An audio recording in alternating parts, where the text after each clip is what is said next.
Hello बच्चों, महेंद्र खंडेलवाल के YouTube channel पर एक बार फिर से आप सभी का स्वागत है। कुछ दिनों से मैं वीडियो नहीं डाल पाया। उसका रीज़न था कि मेरा माइक ख़राब हो गया था, किंतु अब मैंने अपना नया माइक मंगवाया है।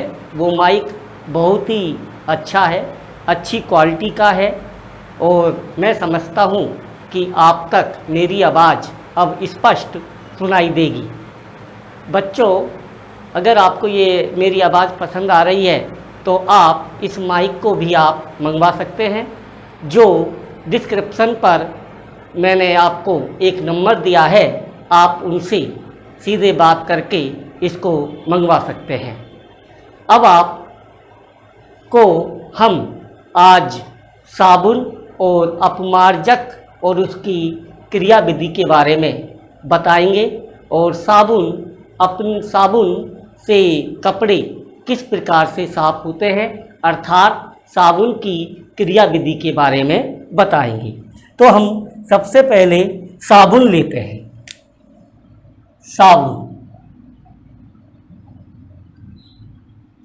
इसका सूत्र होता है RCOONA या RCOOK।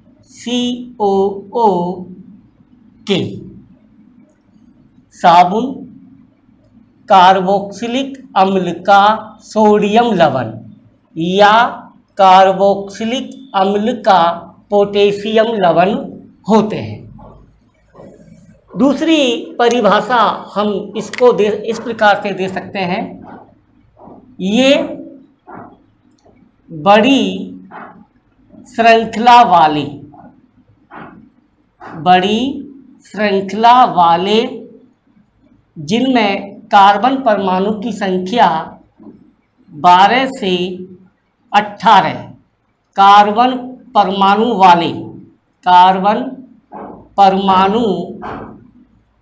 वाले बसीय अम्ल जैसे कि स्टेमिक अम्ल, पामेटिक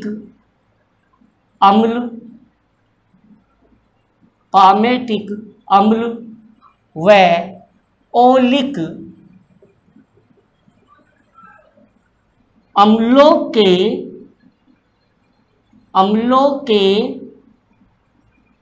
सोडियम या पोटेशियम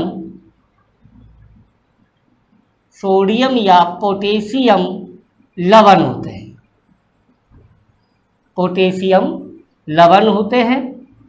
और साबुन बनाने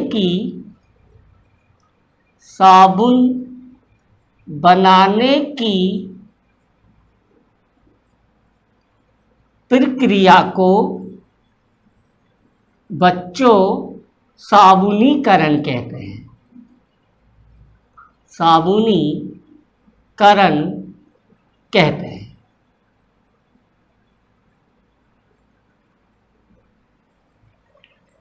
तो साबुन क्या है? कार्बोक्सिलिक अम्ल का सोडियम लवण। आर को हम एल्किल ग्रुप बोलते हैं। इसमें कार्बन परमाणु की संख्या 12 से लेकर 18 तक हो सकती है। और साबुन को हम दूसरे शब्दों में भी परिभाषित कर सकते हैं। साबुन बड़ी श्रृंखला वाले जिसमें कार्बन परमाणु की संख्या 12 से लेकर 18 हो सकती है। बसीय अम्ल जैसे कि स्टेमिक अम्ल हो सकता है, पामेटिक अम्ल हो सकता है। ओलिक अम्लों के जो सोडियम या पोटेशियम लवण होते हैं उन्हें हम साबुन कहते हैं। और साबुन बनाने की प्रक्रिया को साबुनीकरण कहते हैं। बात ये आती है साबुनीकरण क्या है और इसकी क्रियाविधि क्या है। तो साबुनीकरण या साबुन बनाने की विधि। साबुन बनाने की विधि।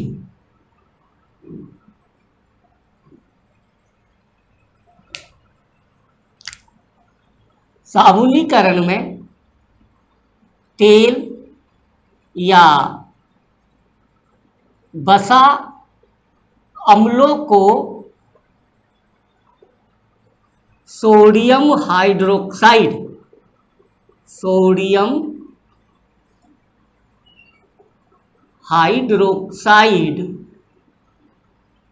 जिसका सूत्र होता है NaOH के विलयन के साथ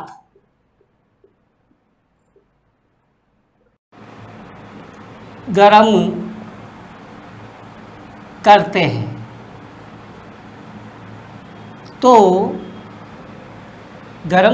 हैं तो तेल या वसा अम्लों के संगत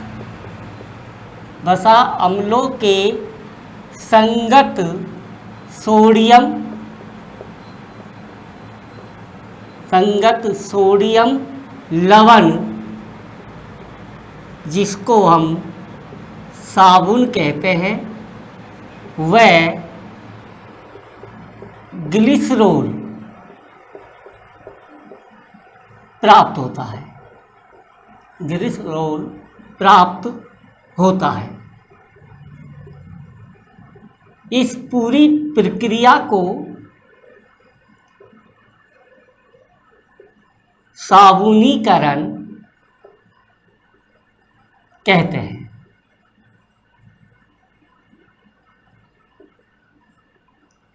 तो बच्चों, साबुन बनाने के लिए हम तेल या वसा अम्लों को सोडियम हाइड्रोक्साइड के विलयन के साथ क्या करेंगे?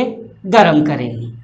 गर्म करने पर वसा या तेल संगत सोडियम लवण जिसको बच्चों क्या कहते हैं? साबुन, वह ग्लिसरॉल में विभाजित हो जाता है या बढ़ जाता है या प्राप्त होते हैं और इस पूरी प्रक्रिया को ही हम साबुनीकरण कहते हैं। ये पूरी प्रक्रिया किस प्रकार से होती है वो हम रासायनिक अभिक्रिया करके आपको बताते हैं।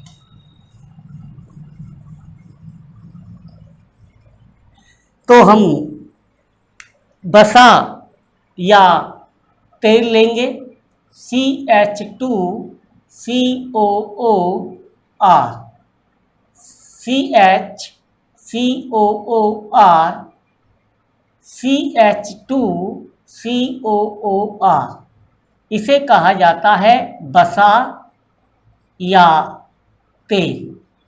और यहाँ पर आप 3 अणु सोडियम हाइड्रोक्साइड के लेंगे, NaOH, NaOH, NaOH, 3 अणु आप सोडियम हाइड्रोक्साइड के लेंगे तो ये अपघटित होकर संगत अम्ल का सोडियम लवण RCOONA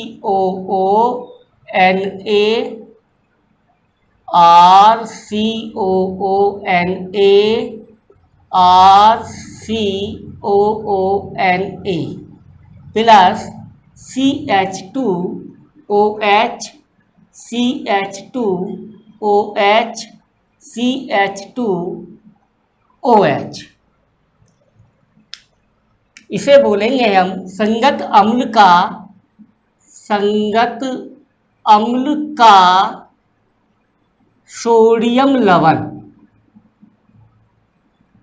सोडियम लवण जो साबुन कहलाता है और सह उत्पाद के रूप में हमें ग्लिसरॉल प्राप्त होता है। तो इस प्रकार से रासायनिक अभिक्रिया के द्वारा हमको साबुन और ग्लिसरॉल प्राप्त होता है। इस प्रकार प्राप्त साबुन NaCl सोडियम क्लोराइड विलयन को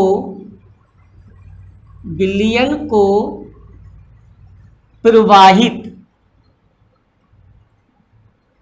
करते हैं,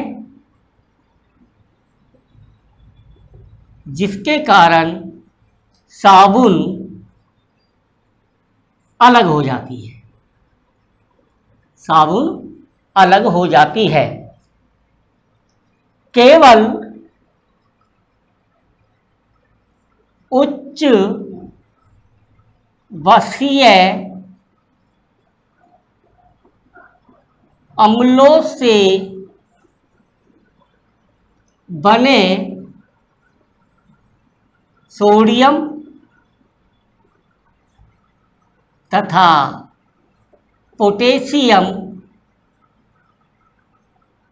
साबुन जल में विलय होती है। जल में विलय होती है। इनमें से भी जो पोटेशियम साबुन होती है, पोटेशियम साबुन होती है, वो अधिक मृदु होती है। अधिक मृदु होती है। इसी कारण से इन साबुनों का उपयोग शेविंग क्रीम बनाने में, शैम्पू बनाने में उपयोग किया जाता है।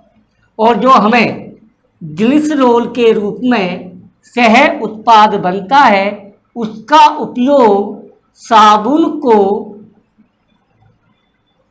पारदर्शी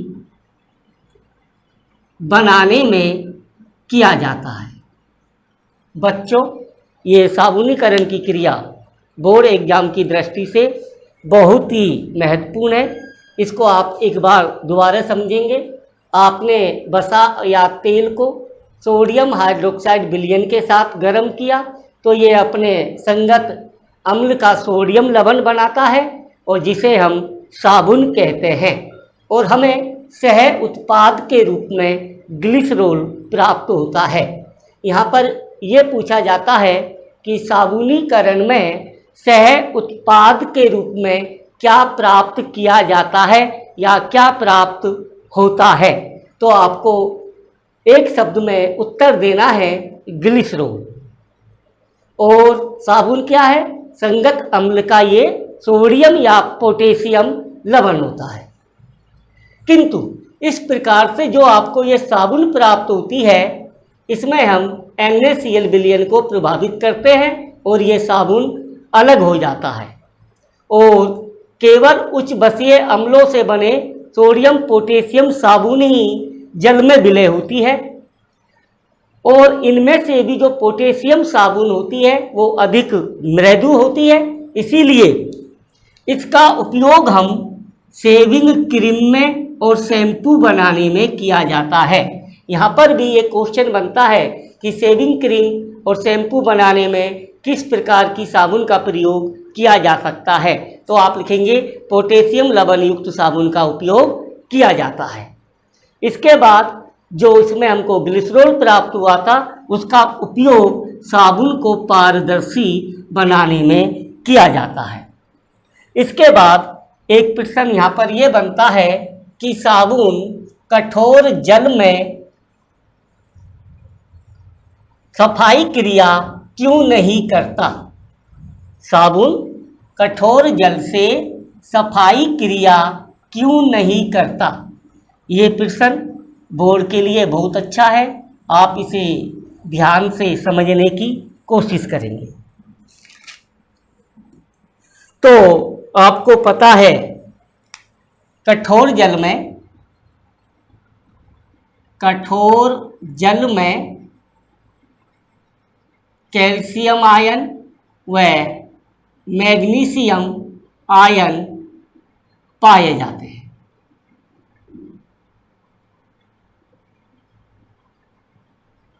कठोर जल में कैल्शियम आयन और मैग्नीशियम आयन पाए जाते हैं। ये कैल्शियम आयन और मैग्नीशियम आयन साबुन के अणु में से सोडियम आयन को प्रतिस्थापित कर देता है, जिसके कारण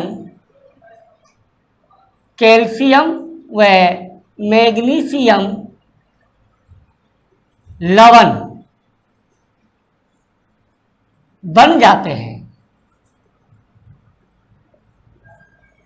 कैल्शियम और मैग्नीशियम लवण बन जाते हैं। ये जल में अघुलनशील होते हैं। जल में अघुलनशील होते हैं और अवक्षेपित हो जाती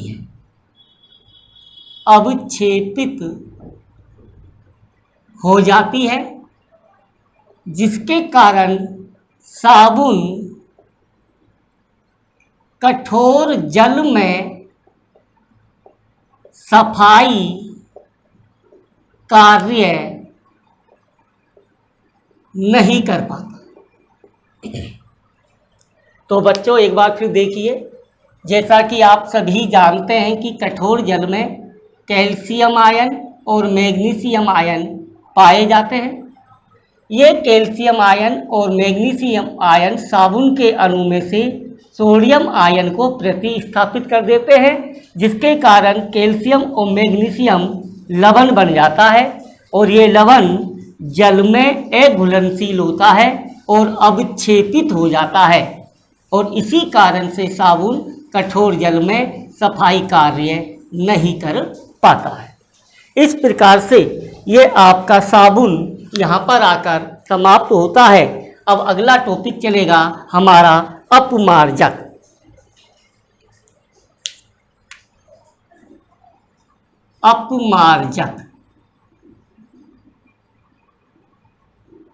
इसका सूत्र ROSO3Na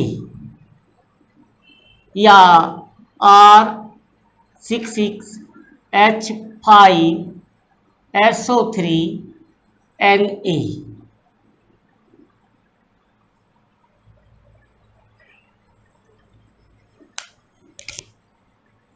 अपमार्जक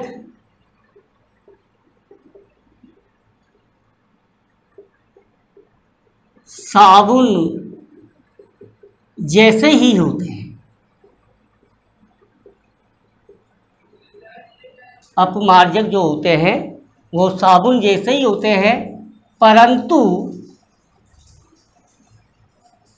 ये कठोर व मृदु दोनों प्रकार के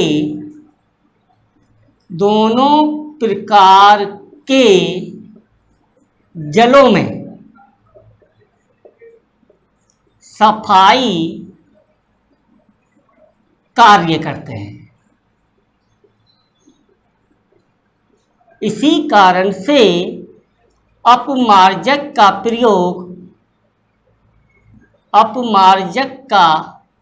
प्रयोग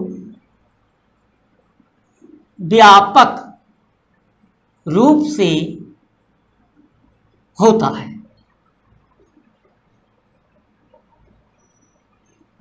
ये सोडियम एल्किल सल्फेट या सोडियम एल्किल बेंजीन सल्फोनेट लवण होते हैं। अपमार्जक क्या होते हैं? ये सोडियम एल्किल सल्फेट या सोडियम एल्किल बेंजीन सल्फोनेट अणु होते हैं। सल्फोनेट अणु होते हैं।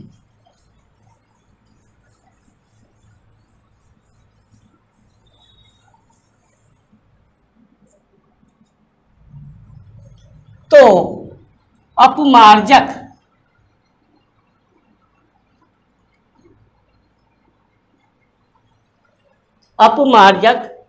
कठोर जल में धुलाई कार्य किस प्रकार से करता है, या इसको हम प्रश्न बनाकर इस प्रकार भी पूछ सकते हैं कि अपमार्जक साबुन की तुलना में अधिक श्रेष्ठ होते हैं, क्यों? या इस क्वेश्चन को इस प्रकार भी पूछ सकते हैं, साबुन और अपमार्जक की क्रिया विधि में अंतर बताइए। तो आपको मैं पहले बता चुका हूं कि कठोर जल में कैल्शियम व मैग्नीशियम आयन होते हैं, जो अपमार्जक के अणु में से सोडियम आयन को प्रतिस्थापित करते हैं, जिसके कारण कैल्शियम या मैग्नीशियम सल्फोनेट लवण बनता है और ये जल में विलय होता है और साबुन के समान अवक्षेपित नहीं होता। साबुन में तो अवक्षेपित हो जाता है क्योंकि वो एक घुलनशील है, और यहाँ पर यह विलय होने के कारण अवक्षेपित नहीं होता। इसलिए अपमार्जक कठोर जल में भी धुलाई क्रिया आसानी से कर सकता है।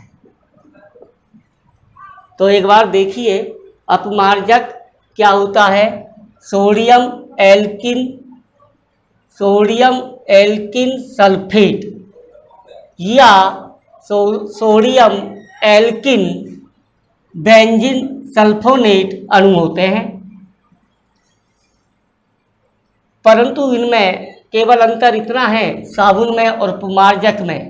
साबुन कठोर जल से कपड़े साफ नहीं करता, जबकि अपमार्जक कठोर जल में भी कपड़े साफ कर सकता है। आगे चलिए, तो संश्लेषित जो अपमार्जक होते हैं वह जल को प्रदूषित करते हैं, क्योंकि इनका जीवाणुओं के द्वारा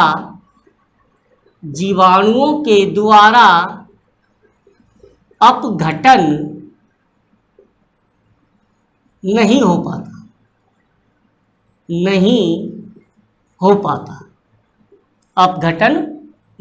पाता। यदि हाइड्रोकार्बन श्रृंखला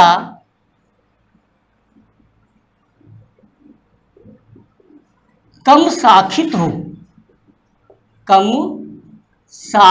हो तो इनका जीवाणुओं द्वारा अपघटन आसानी से हो जाता है, जिसके कारण हम एल्किल बेंजीन सल्फोनेट अपमार्जक का उपयोग करते हैं। एक बार दोबारा सुनिए। जो अपमार्जक होता है वो साबुन के समान होता है। दूसरी बात, केवल जो अपमार्जक होता है वो मृदु और कठोर दोनों प्रकार के जलों में सफाई क्रिया कर सकता है। अपमार्जक सोडियम ROSO3Na, अपमार्जक सोडियम एल्कीन सल्फेट या RC6H5SO3N या सोडियम एल्कीन बेंजीन सल्फोनेट होते हैं। एल्कीन बेंजीन सल्फोनेट होते हैं। अब बात ही सामने ये आती है कि अपमार्जक कठोर जल में धुलाई कार्य किस प्रकार से करता है। तो मैंने आपको बताया है, कठोर जल में कैल्शियम और मैग्नीशियम आयन होते हैं जो अपमार्जक के अणु में से सोडियम आयन को प्रतिस्थापित कर देते हैं, जिससे कैल्शियम मैग्नीशियम सल्फोनेट लवण बनता है और ये जल में विलय होता है और साबुन के समान अवक्षेपित नहीं हो पाते। इसी कारण से अपमार्जक कठोर जल में भी धुलाई का कार्य आसानी से कर सकता है। जो संश्लेषित अपमार्जक होते हैं वो जल को प्रदूषित करते हैं, क्योंकि इनका जीवाणुओं के द्वारा अपघटन नहीं हो पाता। किंतु जो हाइड्रोकार्बन जिनकी श्रृंखला कम शाखित होती है उनका जीवाणुओं के द्वारा अपघटन आसानी से हो जाता है। इसी कारण से हम एल्कीन बेंजीन सल्फोनेट अपमार्जक का उपयोग करते हैं। तो बच्चों, आगे हम पढ़ेंगे अपमार्जक की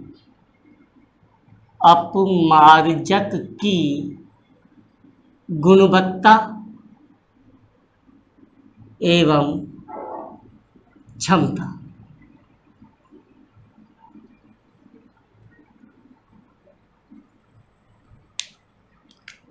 अपमार्जक की गुणवत्ता और क्षमता को बढ़ाने के लिए अकार्बनिक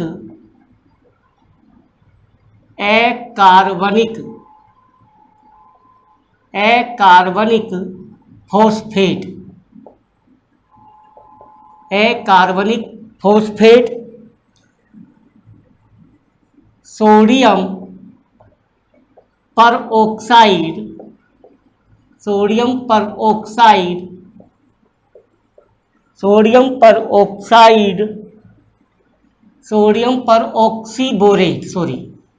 सोडियम परऑक्सीबोरेट तथा कुछ प्रतिदीप्ति मिलाते हैं। यानी कि हमें अपमार्जक की क्षमता या गुणवत्ता को बढ़ाना है तो हमें अपमार्जक के अंदर अकार्बनिक फॉस्फेट, सोडियम परऑक्सीबोरेट और कुछ चमक के लिए प्रतिदीप्ति को मिलाते हैं। अब आता है मिशेल संरचना एवं साबुन की क्रियाविधि।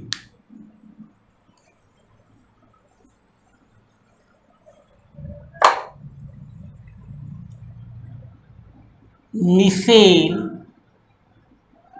संरचना एवं साबुन की शोधन क्रियाविधि, शोधन क्रियाविधि। बच्चों, एग्जाम की दृष्टि से साबुन के शोधन की क्रियाविधि बहुत ही महत्व है, इसे आप ध्यान से सुनेंगे। तो साबुन या अपमार्जक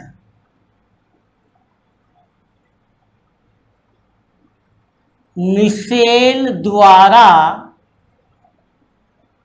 शोधन कार्य करते हैं, शोधन कार्य करते हैं। सर्वप्रथम साबुन जल में आयनित होती है, जल में आयनित होती है तो RCOONA = RCOO- Na।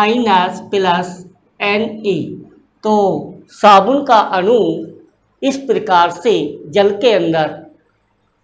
के अंदर आयनित होकर ऋण आयन और धन आयन बनाते हैं।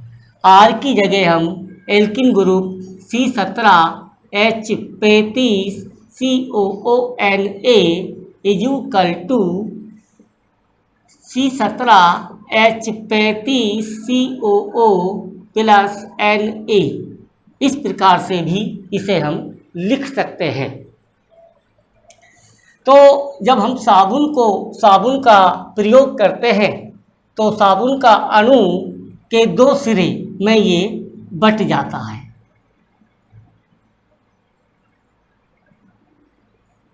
दो सिरे में बट जाता है।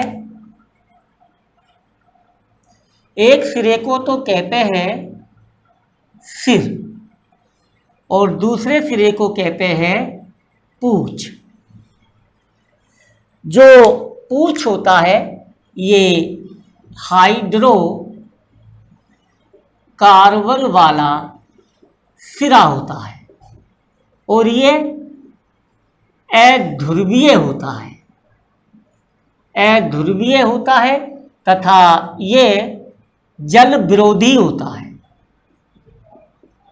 जल विरोधी होता है। ये जो सिर है, ये जो इसको हम आयनिक सिरा कहते हैं, आयनिक सिरा कहते हैं। ये ध्रुवीय होता है और जल स्नेही होता है, जल स्नेही होता है। जब साबुन को प्रयोग किया जाता है तो साबुन के अणु का जो पूंछ है, जो हाइड्रोकार्बन वाला सिरा है, ये जल के अंदर की ओर, जल के अंदर की ओर होता है और जो आयनिक सिरा होता है वो जल से बाहर की ओर होता है। और साबुन के अणु जब इस प्रकार से व्यवस्थित हो जाते हैं तो इस रचना को हम मिशेल संरचना कहते हैं। तो इस रचना को हम मिशेल संरचना कहते हैं।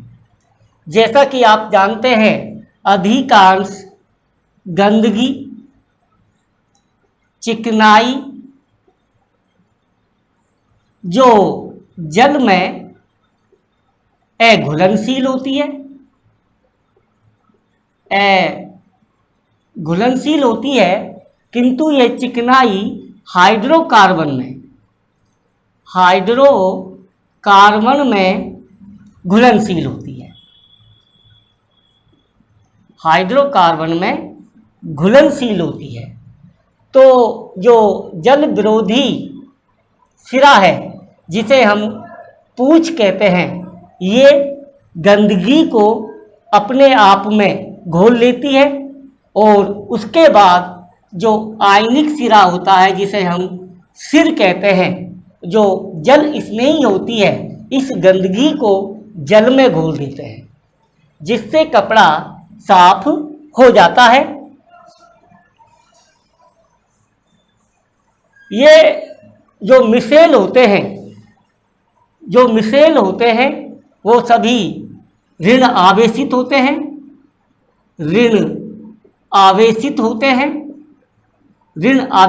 हैं, इसलिए ये अवक्षेपित भी नहीं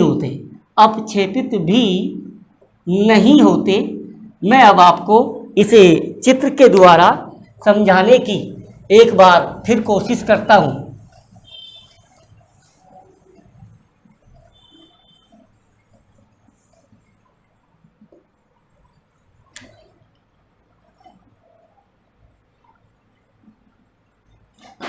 ये कोई कपड़ा है और इस कपड़े पर चिकनाई लगी हुई है। अब इस कपड़े पर हमने साबुन का प्रयोग किया तो साबुन के अणु हैं वो एक विशेष क्रम में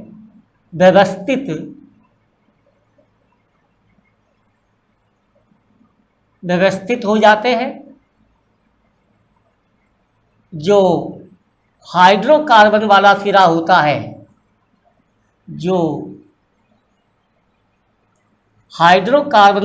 होता है वो तो होता है जल के अंदर होता है, और जो आयनिक सिरा होता है वो जल के बाहर होता है। इस प्रकार से गंदगी या चिकनाई के चारों ओर ये मिसेल संरचना बन जाती है।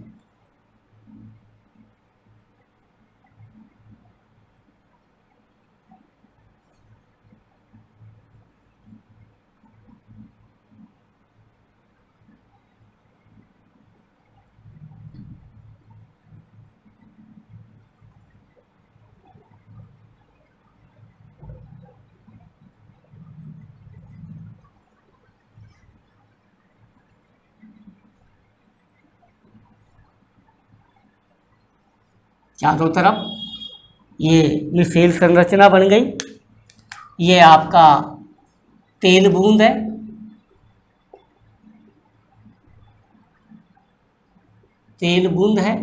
ये आपका COH माइनस ग्रुप है, और ये आयनिक सिरा है, और ये आपका हाइड्रोकार्बन सिरा है जो जल के भीतर व्यवस्थित होता है। तो देखिए ये आपकी कोई गंदगी है, इस पर अपन ने साबुन का प्रयोग किया तो साबुन के अणु का जो हाइड्रोकार्बन वाला भाग है जिसे हम पूंछ कहते हैं वो जल के अंदर की ओर है, तथा ये आयनिक सिरा बाहर की ओर व्यवस्थित हो जाता है। इस प्रकार मिसेल संरचना उस चिकनाई या गंदगी को चारों ओर से घेर लेती है। जो ये हाइड्रोकार्बन वाले सिरे हैं इस गंदगी को वो अपने आप में घोल लेते हैं, और अपने आप में घोलने के बाद जो ये आयनिक सिरा है इस गंदगी को जल में घोल देता है, और जल से कपड़े को जब हम बाहर निकालते हैं तो वो साफ निकल जाता है। इस प्रकार से साबुन अपनी शोधन की क्रिया करती है। और बच्चों यहाँ पर आकर आपका ये लेसन समाप्त होता है, और बोर्ड के हिसाब से इस लेसन को आप दोबारा समझने की कोशिश करेंगे। कोई परेशानी है तो आप मुझे कमेंट्स करेंगे, लाइक करेंगे, शेयर करेंगे। धन्यवाद।